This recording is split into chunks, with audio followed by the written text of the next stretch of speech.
Hi everyone, it is Chelsea Face here. It has been a hot dang minute since I've made a video here because if you haven't noticed, I'm in a new house. We don't own it. It is a rental, but I'm very, very excited about it because I've never been in a house other than when I was very young. So this is my first home with my husband and my family, like my animal pet babies. So I'm very, very happy about it. And I don't have my bookshelves set up yet. So if you're wondering why I'm in my kitchen, that is why. Also, my fridge is really, really loud, so I'm doing the best I can, okay? And plus, there's probably an echo in here, so just work with me, okay? I'm sorry. Okay, so since I haven't made a video in a while, I thought I would combine some ideas and just make them like short kind of video, or not short, but like combined videos so that you're not watching 20 videos in a week. I'm gonna do my May and June wrap up together because I did miss those because I thought you might still want to hear about the books that I read. I don't know how much I'll remember of all of these books, but I can at least give you my star rating and then maybe like a really vague synopsis of them. Yeah, I'm gonna go get those right now. Okay, I lied. I'm not gonna go get them because they're in piles of books and I just don't feel like digging through them. So I'm just gonna have a picture pop up here somewhere on the screen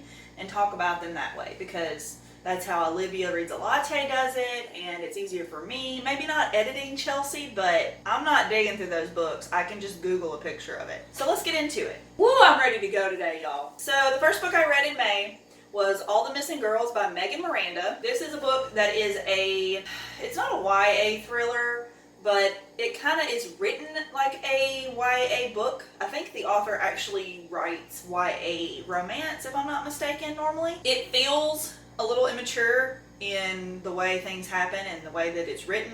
I didn't hate it, but I did not prefer the way that it was told backwards. It sounds like a cool idea on paper, like it sounds interesting to hear it told that way, but I don't think the execution really held up here. So I gave it 2 stars. I'm going to be unhauling that one because I did not enjoy it that much. I got it at a thrift store for like $5. So not too big of a loss there. Someone else will get a better use out of it and I'll get some credit for it for another book. So that's what I feel about that one. Second book I read was Never Have I Ever by Jocelyn Jackson. This is a, I guess, domesticated thriller kind of story about this town, like a small group of lady friends who, you know, have kids and they're like kind of rich or whatever. And they have a book club and they talk and they gossip, you know, just that kind of typical thing, which normally I hate. I think the antagonist, like the bad girl of the group, she was so interesting. I really, really enjoyed her. I can't remember her name, but she was such an interesting villain. There are trigger warnings in this one for sure for like pedophilia and stuff. So just be aware of that. It's not like super descriptive of what's happening. I mean, a little bit, but not much. It's just the fact that it exists in the book, and I think it's necessary for some people to understand that it's in there if that is a trigger for you. It is a good book. I think it was really well written, and she did a lot of research with scuba diving and all of that kind of technicality and the terms with that. So I really appreciated it. I gave it 4 stars, so I do recommend it. I need to buy my own copy because I listened to the audiobook, and it was really well narrated, by the way. The third book that I read in May was In the Dream House by Carmen Maria Machado. I gave this one 5 stars. I do rate memoirs. A lot of people don't. They don't think it's fair to rate someone's life. But I think in the case of, you can rate it if you want to. First of all, you're a free person. I think everyone has the right to do what they want to do with their ratings. I think that you can step back objectively from a book and say, is it well written? Would I have enjoyed this if it wasn't a memoir of someone's life, if it was just a story? And so that's how I look at this, and I respect the fact that it is someone's story, but I also want to appreciate the actual literature and the writing of it. And this book was so beautifully written.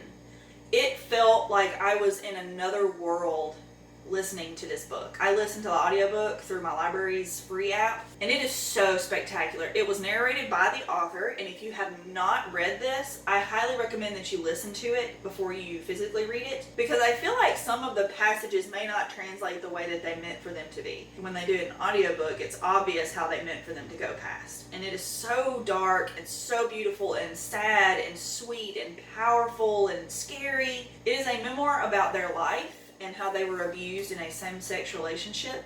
So it's very dark, and it has some very interesting topics and some very much needed to talk about topics that a lot of people avoid, or they act like the person deserved it because they are gay. And I think that that is a very good conversation to have and a very important one to have in this day and age, and how it can occur just because you're in a same-sex relationship. Abuse still happens. So I think that everyone should check this one out, especially if they've never read anything like it. I gave it 5.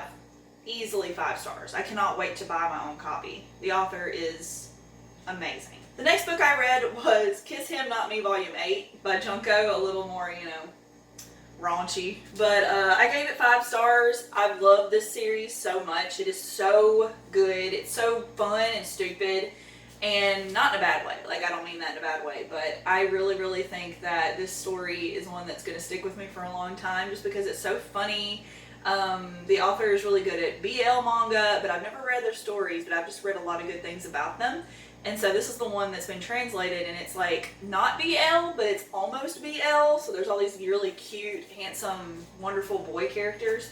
And the girl is, being pined over by all of them. So I highly recommend it if you haven't read it. It's got a couple of problematic parts in it as far as weight loss. They're not a huge factor in everyday storytelling with a story. So if you can get past that, it's fantastic, and I highly recommend it. I also read Harry Potter and the Chamber of Secrets by J.K. Rowling. I do want to continue this series. I'm having a hard time because of the author and how insane she's being lately on social media. And all I want to say about that is I've never bought these books brand new. I've never given her any of my money. I will never give her my money. I just cannot support what she believes in. But I do want to read them because I want to understand all of the references that other authors make in their books, and I want to understand the love that people have for the characters in the series. And I just personally want to be a well-read person, so that's why I want to finish. I did enjoy it, but I gave it 3 stars. The first one I think I gave 5. It was my favorite movie of the saga or whatever, but I didn't like the book as much, and I think it's because the movie felt more like a thriller or a horror movie, and this one just kind of felt meh. So I'm hoping that the next one is better. Like I said, it's going to be a while because I'm going to wait till I go and trade in books to get a used copy. So we'll see whenever I get to that. Next I read the volume 9 and 10 of Kiss Him Not Me. Actually I read volume 9, 10, 11, and 12 of Kiss Him Not Me. And I gave volume 9 4 stars. Don't remember why. Volume 10 5 stars. Volume 11 5 stars. And volume 12 3 stars. Now I do remember why I gave that one 3 stars. Because I was mad at our main character for doing something so incredibly selfish and unrealistic to her character. Like, it does not feel like something she would have done. And it just pissed me off. And a lot of people quit reading at that point, and I kind of get it, but it was only 2 more volumes, so I had to finish, and I wanted to see what she did about that. So it ended up getting better.